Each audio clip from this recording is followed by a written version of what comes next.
Continuamos con la tercera parte de este seminario Joseph Beuys, seminario dedicado a estudiar, investigar, ahondar y sacar nuevas conclusiones acerca de este artista al que estamos revisando en este primer seminario que estamos dando desde aquí, desde Fundación La Bomba de Miel, y en relación a los libros que acerca de Joseph Beuys y escritos por el artista tenemos en la colección Biblioteca Fabio Di Camosi que resguardamos, cuidamos y también difundimos desde aquí, desde Fundación La Bomba de Miel. En este caso estamos entonces en la tercera etapa de este seminario, una etapa dedicada especialmente a escuchar la voz de Beuys de la mejor manera, de la mejor forma que tenemos, que es a través de, por ejemplo, sus ensayos, sus escritos, sus entrevistas. Lo estamos haciendo en torno a un libro que hemos tomado en relación a esto, que lleva por título Joseph Beuys, Ensayos y Entrevistas. Esto es una edición de Bernd Klüser, una edición y selección de este autor, Bernd Klüser, que ha sido quien se ha encargado de dejar esta selección publicada de esta manera y que ha sido en este caso traducida por Miguel Salmerón y se publicó en la editorial Síntesis en Madrid en el año 2007. Bernd Klüser hace una selección de algunos ensayos, algunos textos, algunas entrevistas, conversaciones de Joseph Beuys y con Joseph Beuys, y a partir de un prólogo a la edición y una introducción, luego nos deja con la voz de Beuys en estos documentos que al final del libro nos va a contar de dónde los ha obtenido, la gran mayoría de ellos además cuidados, resguardados por el archivo Joseph Beuys que posee su familia, específicamente en ese momento, a cargo de su esposa, Eva Beuys.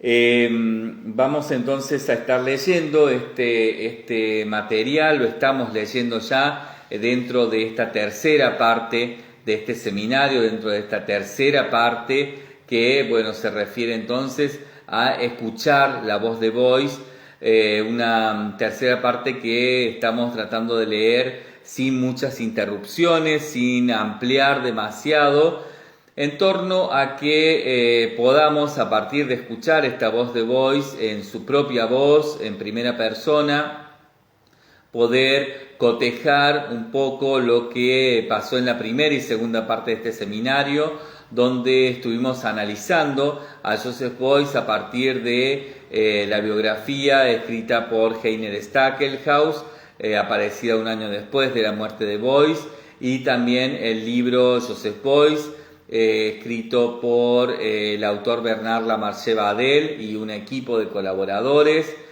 Ambos libros que estuvieron además bajo la supervisión de Beuys, tanto en la investigación como en la escritura y la publicación de estos textos, una colaboración en realidad de Beuys, ¿verdad? O sea, algo pedido por los autores y que Beuys hizo en torno a, junto con los autores, dejar en claro cuál era el deseo de Beuys en torno a estas manifestaciones por escrito que echan luz, ¿no?, sobre su obra, su vida, su obrar y demás.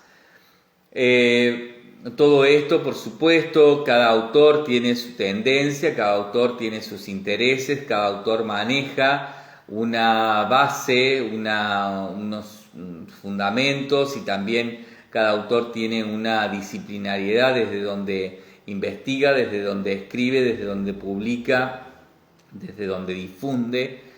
Y lo que estamos tratando de ver en esta tercera parte es si podemos equilibrar un poco de todas esas conveniencias de cada uno de estos dos autores, de estos dos primeros autores que hemos leído que hablan acerca de Joseph Beuys, y además, por supuesto, también de mi propia conveniencia, de nuestra propia conveniencia aquí desde Fundación La Bomba de Miel, en el enfoque que estamos haciendo, ¿no?, de Joseph Beuys acerca de su obra, su vida, su obrar y demás, y que por supuesto es a nuestra conveniencia, a nuestro gusto, a nuestro placer.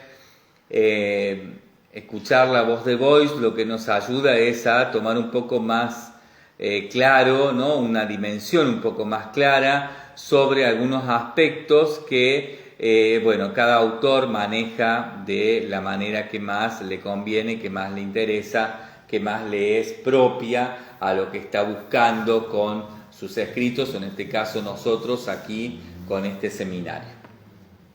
La voz de Beuys es una voz muy clara, por momentos absolutamente abstracta, pero que no deja de ser muy clara, muy transparente, y que nos ayuda mucho a poder comprender todo lo que cada autor, cada quien puede decir de Beuys, y que nos ayuda a comprender también cuáles son las intenciones que hay detrás de la figura de Beuys dentro de la historia del arte, que hay detrás de la imagen de Beuys como uno de los artistas posmodernos por excelencia y uno de los padres del arte contemporáneo, y seguramente que uno de los grandes referentes del arte postcontemporáneo actual.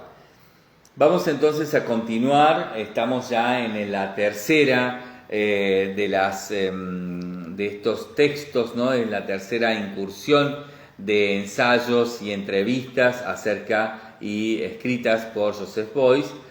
Vamos a leer ahora, después de que hemos leído dos primeras conversaciones, dos primeras entrevistas a Joseph Beuys, vamos a leer ahora un texto que entra dentro de esta categoría de ensayo, ¿no?, como lo ha titulado aquí Bernd Klusser, el editor, ¿no?, de esta compilación de textos acerca de Beuys y textos de Beuys.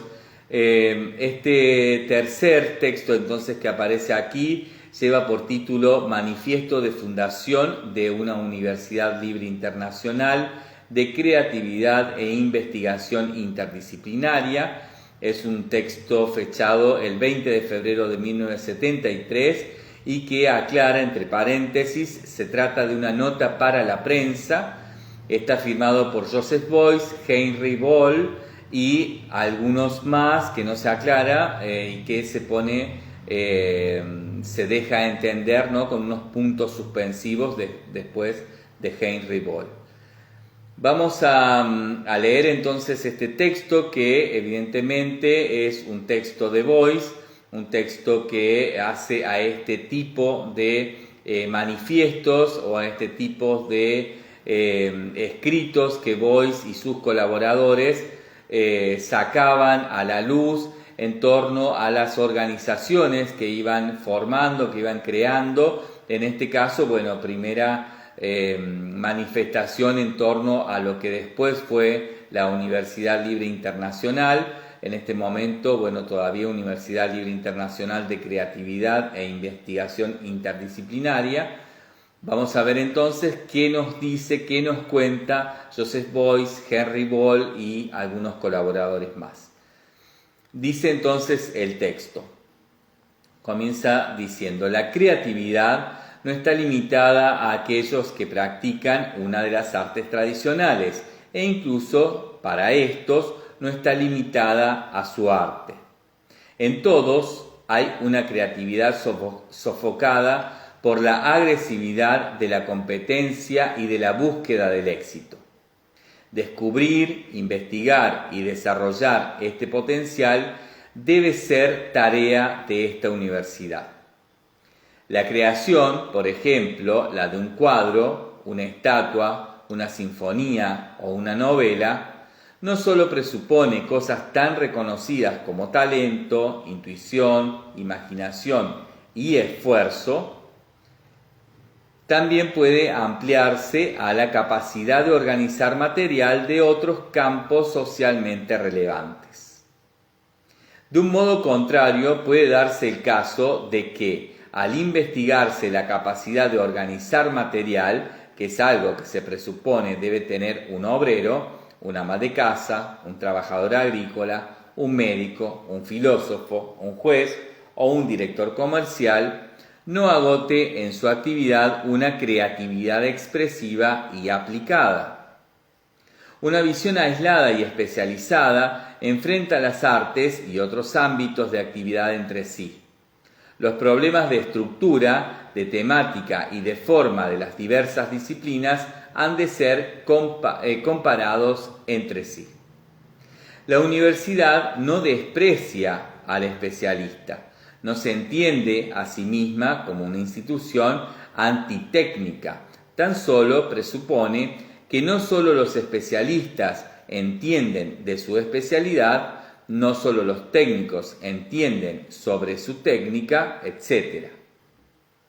En la creatividad democrática, sin caer en un cliché mecánicamente defensivo o agresivo, debe ser descubierta la razón de las cosas. Aquí aparece a continuación una serie de gráficos, ¿no?, que son ciertos modos de ir de alguna forma poniendo de manifiesto todo esto en imágenes, ¿no? Son gráficos a modos de publicidad, pero también tienen mucho todavía de propaganda. Aparece, por ejemplo, en este caso, ¿no?, uno que lleva por título La forma de destruir la chetadura de los partidos, que aparece, bueno, en dos páginas, ¿no?, en dos partes. Lo vamos a dejar a esto a continuación para que ustedes puedan ver estas imágenes y puedan relacionarlo con esto que estamos leyendo. Esto aparece aquí, ¿no?, que aparece desde el año 1971 al año 1975, y son fotografías de esos documentos tomadas por Wenzel Boyce, ¿no?, el hijo de Joseph Boyce. Retomamos entonces para continuar esta lectura. Venía diciendo entonces este manifiesto, decía: la universidad no desprecia al especialista, no se entiende a sí misma como una institución antitécnica, tan solo presupone que no solo los especialistas entienden de su especialidad, no solo los técnicos entienden sobre su técnica, etc. En la creatividad democrática, sin caer en un cliché mecánicamente defensivo o agresivo, debe ser descubierta la razón de las cosas. Los conceptos de la profesionalidad y del diletanismo, ¿no?, profesionalidad y diletanismo aparecen en cursiva, han sido superados en la nueva definición de creatividad, al igual que deben ser superados los conceptos de lejanía al mundo aplicado a los artistas y lejanía al arte aplicado a los no artistas. Los empleadores de los extranjeros que trabajan aquí deben recibir un estímulo creativo de estos, no pensando en que ellos aprendan de nosotros, sino en que nosotros aprendamos de ellos. Su modo de vida y sus tradiciones culturales podrían despertar un intercambio de creatividad que, yendo más allá de la mera comparación de las artes, alcance la comparación de estructuras, expresiones y comunicaciones de los materiales de la vida. 2 puntos. Se debe pasar del derecho, la política, la economía y la religión a la investigación o al descubrimiento de la creatividad de lo democrático. Con el avance de la burocracia y con la agresiva difusión de una cultura de masas internacional, la creatividad de lo democrático se ve cada vez más debilitada. La creatividad política se ve reducida a la mera delegación de las decisiones y el poder.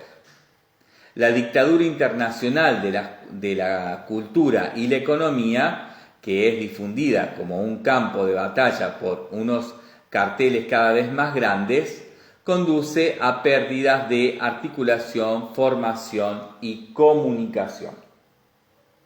La creatividad no articulada o capacitada para articular es reprimida por el consumo, y la fantasía y la inteligencia se consideran dañinas, nocivas y perjudiciales ante una comunidad democrática, y se juzga criminal frente a la creatividad corrompida.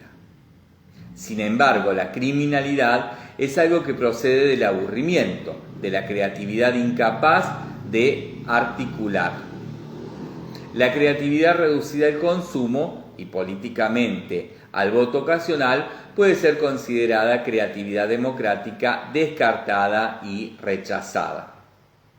Paralelamente a aquello que se denomina contaminación del medio ambiente, discurre una contaminación del mundo interior en la que la esperanza es tachada de utopía o ilusión. En la universidad deben ser investigadas las numerosas formas de violencia que no están limitadas al poder de las armas o de los puños. La universidad puede servir de ayuda para la articulación de un fórum para la confraternización de los adversarios políticos o sociales, en el marco de un seminario permanente de buenas formas. Los fundadores de la universidad parten de la constatación de que, desde 1945 y en relación con la brutalidad de la reconstrucción, que tuvo como consecuencia una indisculpable creación de privilegios en la reforma monetaria, la crasa obtención de propiedades y la educación para un pensamiento meramente orientado al beneficio y al gasto, quedaron sepultadas muchas ideas y muchos principios, una concepción realista de la supervivencia, según la cual la vida podría ser el sentido de la vida, concepción esta vinculada por el romanticismo. La doctrina nazi de la sangre y la tierra, que destruyó la tierra y derramó la sangre, ha distorsionado nuestra relación con la tradición y el medio ambiente. Entre tanto, se ha convertido en algo que no es romántico, sino muy realista. Luchar por cada árbol, por cada pedazo de tierra no edificado, por cada arroyo que todavía no esté contaminado, por cada núcleo urbano y contra toda irreflexiva reurbanización. Ya apenas sigue siendo romántico hablar de la naturaleza. En una lucha de competencia y de eficacia de dos sistemas políticos de cuño alemán que pugnaron por el dominio del mundo y lo consiguieron.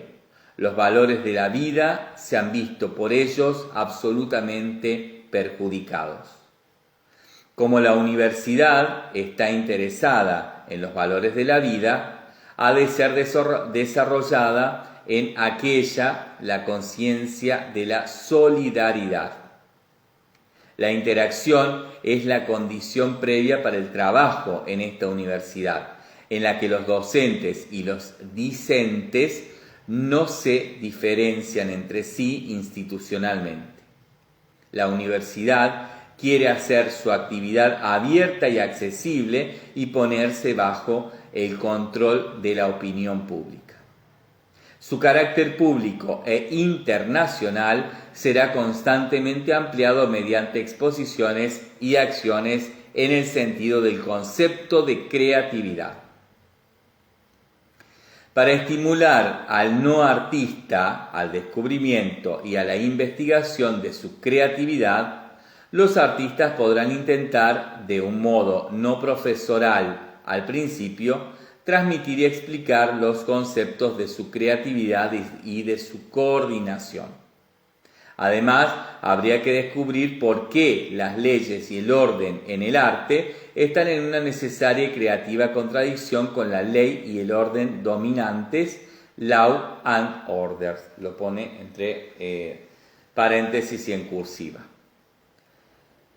No debe ser el sentido de la universidad, de esta universidad, trazar nuevas líneas políticas y culturales, desarrollar estilos o proveer de modelos utilizables por la industria o el comercio. Su fin principal es el estímulo, el descubrimiento y el fomento del potencial democrático, sea cual sea su denominación. En un mundo cada vez más dominado por la publicidad, la propaganda política, la industria cultural y la prensa no se han de ofrecer nombres, sino un fórum carente de ellos. A continuación aparece aquí el plan de enseñanza con también los departamentos, ¿no?, que van a ser parte, digamos, de toda este proyecto de universidad. Lo voy a dejar a esto directamente posteado para que ustedes lo vean, porque es interesante ver cómo está armado, ¿sí? Pero no, más allá de eso, no obstante, lo voy a leer aquí para que, bueno, podamos dejar este audio completo, digamos, en torno a este manifiesto, pero insisto, es importante que vean cómo está esto escrito, cómo está diseñado, ¿no?, para poder ser entendido de una manera más clara y cabal. Bien, dice primero que nada plan de enseñanza, esto lo lleva por título, y dice 1, dibujo, pintura, teoría de los colores. 2, dibujo, talla escultórica, modelado. Luego aparece una subcategoría que dice disciplinas intermediarias, donde aparece taller, técnicas gráficas, ebanistería, cerrajería, electricidad. A partir de allí aparece un punto 3 que dice teoría del conocimiento, un punto 4 que dice conducta social, solidaridad, crítica de la conducta crítica. Un punto 5 que dice pedagogía, metodología, didáctica. El 6 que dice fenomenología de la historia, fenomenología del arte, formas de manifestación de la historia del arte. Y luego aparece crítica de la crítica y crítica del arte. En el 7 tenemos teoría de la comunicación y teoría de la información. En el 8 tenemos teoría de los sentidos y figuración. Para terminar tenemos un punto 9 que dice escena, representación. Luego hay otro apartado, así como está el de plan de enseñanza, que es todo lo que acabo de leer. Luego hay un apartado que dice departamentos, donde aparece departamento ecológico y departamento de ciencia de la evolución. Entre corchetes debajo aparece una leyenda que dice: todos los conceptos empleados en el plan de enseñanza han de entenderse en relación con el concepto de creatividad explicado en el manifiesto. Bien, hasta aquí entonces este manifiesto, importantísimo documento que se refiere al plan, ¿no?, de trabajo, sobre todo al plan ético, ¿no?, ético-moral, diría incluso, ético-moral, político, bueno, muchas cosas más podríamos decir de todo esto, en relación a poder fundar la Universidad Libre Internacional, que en ese momento llevaba además este título que continuaba, ¿no?, que era Universidad Libre Internacional de Creatividad e Investigación Interdisciplinaria. Cada vez que en este audio he dicho universidad, se refiere a esta universidad, ¿verdad? Recordemos que es un manifiesto referido a esta universidad, ¿no?, a la Universidad Libre Internacional de Creatividad e Investigación Interdisciplinaria. Bien, continuamos entonces ya en el próximo audio con otra de estos inserts, ¿no?, de estos materiales que aparecen aquí. Vamos a leer el número 4, que lleva por título Discurso de inauguración de su exposición, llamada Dibujos 1946-1971, en el Museo Casalange de Krefeld, esto del 19 de mayo de 1974, y por supuesto firmado por Joseph Beuys.